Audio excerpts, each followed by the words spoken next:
Delayed by the block. Good dive by Jem. Valdez again. Zapanta able to keep it in play. Zapanta swings. And that's an error. Sakit nun. Si Ferrer ba nahuli? I think so, and should look at that again. Ito muna yung dig ni Mayet. 4 points in this first set for that girl who's graduating this year. Valdez on the other side. Makatuno able to keep it in play. Zapanta again. Checked. Makatuno goes to Cortel. Lazaro, easy pickings. Up to Valdez. Coverage was there for Adamson. We're tied at 16 all. Ferrer for coverage. Servacio sets up Valdez again. And she puts it away. Valdez is just unstoppable. Somehow, itong depensa ng Adamson hindi maka-adjust sa lahat ng opensa ni Valdez. Unbelievable talent. You know, I always compare her to like Kiefer Ravena in the basketball competition, coming in with that impact right away on her first year. Kiefer's here actually watching, almost right behind us, supporting his team, obviously. In the meantime, good dive by Phil. Oh! Miscommunication between Servacio and Ferrer. So the point goes to Adamson. 17 all. While of course, Valdez is in the front line. You have there Servacio and ito yung malakas na rotation ng Ateneo. Combination play, Gretchen Ho, cross court. She's back here on the floor. Pineda, block, good coverage by Adamson. Pineda again. Chance for Ateneo. Servacio goes back to Eliza. Puts it away.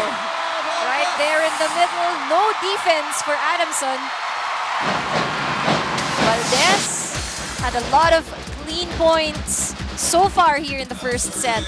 Double digit, and she enters double digit territory. 10 points. We saw the averages earlier. But the lead is only one, and Adamson playing very well, especially defensively. Ferrer checks the other side. Kainglet puts a little into it, but that's just great blocking. Guevara and Cortel conniving. Ella De Jesus will come in for Phil Kainglet.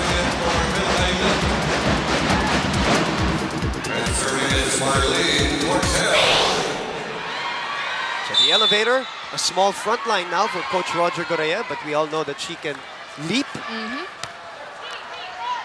Servacio taking it. Back line. Oh, that's too much already for Valdez. By the way, we want to say congratulations and to the National U Lady Bulldogs making the Final Four for the very first time. That second set, they almost had it against LaSalle, which pretty much turned things around. You know, sometimes in sports, as we know, and as you know in volleyball, and yung konting bitaw mo sometimes tells the difference even in the succeeding sets, ano? Ganun na nangyari dun sa National U kanina. That's right. It was a very close second set. 23 yung inabot ng score. Pero yung kapit and yung experience ng LaSalle just really, I guess, overwhelmed also NU. That's right. But, you know, it's a start of good things, of great things for NU that they made the Final Four. We all know that team's going to get stronger next year. Urdas and Pablo intact. Santiago will play in her last year. Her sister's going to join her in the fray. So National U is going to be a team to reckon with next year. Exciting times for them. So congratulations. And to Kai also and Jenny Reyes who are graduating. I talked to them just exiting the court earlier. Very emotional girls. Congratulations to them. They had an incredible UAAP career. We just have to tip our hats off to Coach Francis and the girls. That's right. A job well done still, even if, you know, probably things didn't turn out the way they wanted to be. Lahat naman yan dumadaan sa ganitong phase eh. And yun nga, we've seen the improvement over the years. Yeah. And they won 3 straight. They won 3 straight going into the Final Four, as now we are at 20 all, and Coach Roger will send in some shock troopers. Ahomiro and Giselle Tan, the Ilongga, is in. Maayong hapon sa inyong tanan. At salamat din sa inyong pagtanaw sa UAAP. Halong kamo sa lahat ng mga nakikinig sa atin at nanonood sa atin sa Bacolod, Iloilo, lahat ng mga Ilonggo na nanonood. Maraming salamat. Referee's trying to take control. I think with the substitution patterns, Anne, I think alam naman natin may protocol tayo dito in volleyball, Anne, and I think the referees are trying to put a handle on this one. So, just a little, inayos lang naman. You hear the fans now, again, cheering. Oh, baka meron tayong mga bagong manonood na hindi nakakaintindi. Hindi ho pwedeng basta lang nagpapalit. Oo, hindi of pwede yun. course, protocol to follow, just like what you've mentioned. Sa libero, pwede yun. Sa libero, syempre nagpapalit sila sa likod ng Yes. court. And we see that often. Yes. Ahomiro, the lefty, overcooks that one. Dangerous point for Ateneo here. They're down 21-20. This is also an interesting substitution, done by Coach It is. Roger at this point Correct. in the first set where the score is actually very close. Oh, that's what I'm talking about. The first clean hit for Gretchen Ho to get them tied at 21 all. Nakachi strolls back for the libero, Tintin Lazaro. Yun lang po ang pwede magsalita ng hindi nagpapaalam sa referee. Otherwise, everybody has to go through the protocol. Ho with the serve. Tense moments at the end of this first. That's outside. Pau says check ball. Referee says no. Ateneo noses ahead here. Nanonood sa atin sa Abu Dhabi at saka sa Australia right now. Maraming salamat. I think here what Coach Roger is going for is height, height at the net. That's why Ahomiro is in the front row. Oh, but Soriano just, tries to find a way. Yep. Soriano really in the middle. The only team that I really saw that controlled her was LaSalle. Obviously the best blocking team. Ahomiro pushes it and it works.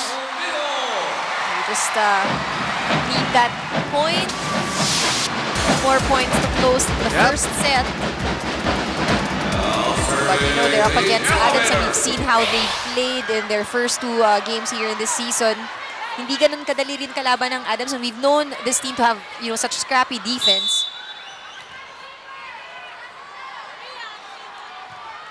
Mahirap patayin ng bola, no? Soriano again. She angles this one, but it's too wide. She loves doing that, but that time it just was too wide.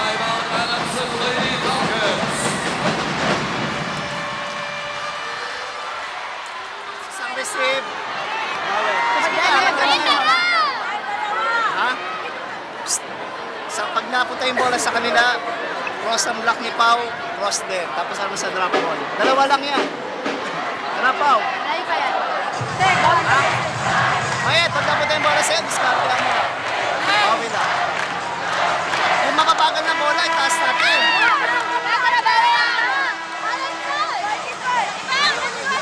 Mga nanonood na Pilipino sa Riyadh, Saudi Arabia.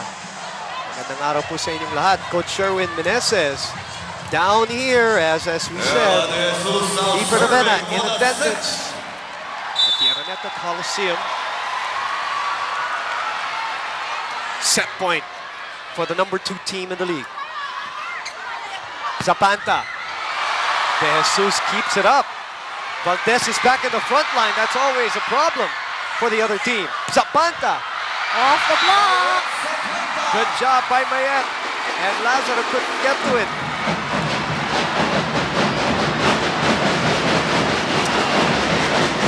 What a game.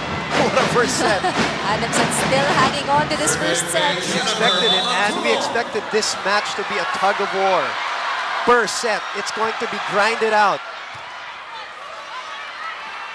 Giselle Tan. The drop shot doesn't work. Zapanta again. Oh, Jesus has been solid. Valdez. Great coverage by Adamson. They go to Mayet. Block. Come from behind win by the Lady Eagles. But it's a sign of things to come, man. that's right. Ateneo playing steady.